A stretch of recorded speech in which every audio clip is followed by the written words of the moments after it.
Foi brabo. Foi brabo.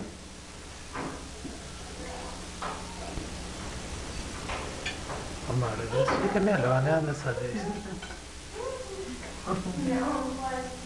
Nossa, galera, lindo. Ó.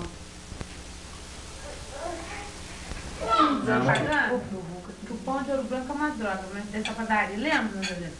Liga na porta, né? Pois é, o pão da padaria é uma droga, mas hoje tá ótimo. Tá bom mesmo.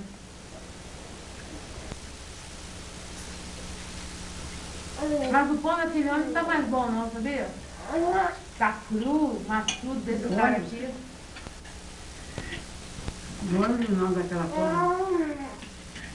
Não, bicicleta. Ah, não é mais fome não. Então é por isso que mudou o pão. É um garoto de entregar de bicicleta. Às vezes até de outra padaria, por favor.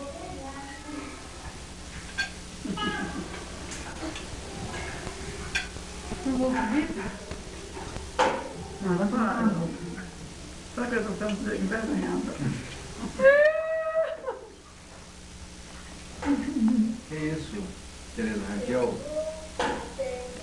Sabe o que parece mesmo? Né? Tereza Tereza Raquel. Raquel. Tereza Raquel. Preciso de uma coisa doce. Será que é o... Que é o bico? Nossa, eu quero ver água, eu não pegou água, ninguém. Não sei não. Eu falei doce.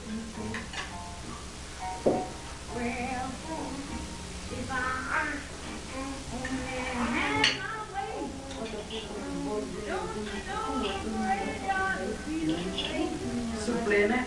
Não, não é suplê não. É diferente. Inclusive, depois bate uma máquina no liquidificador, tem lá os ingredientes no de cabeça. Parece massa de panqueca, entendeu? Fica com aquela consistência. Aí os legumes estão refogadinhos e cozidos num pirex untado com manteiga. A senhora refoga cada um separado. A cenoura, batata, chuchu, faz separadinho, refogando tudo com seu temperinho. Aí põe no pirex untado. Aí pega mesmo. Se botar um queijo ralado também vai ficar bom. Botei queijo ralado, mas queijo ralado faz parte da receita. Qual a coisa? Ficou bom mesmo. E os... Não pensei que fosse ficar tão E os bom. legumes que você arrumou separado, você lá bota Batata. junto?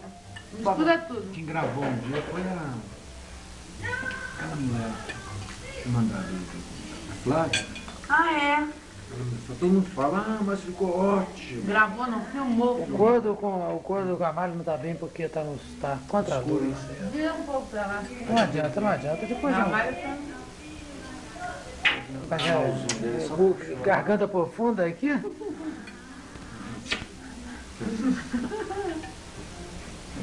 Todo mundo fala que alguém viu?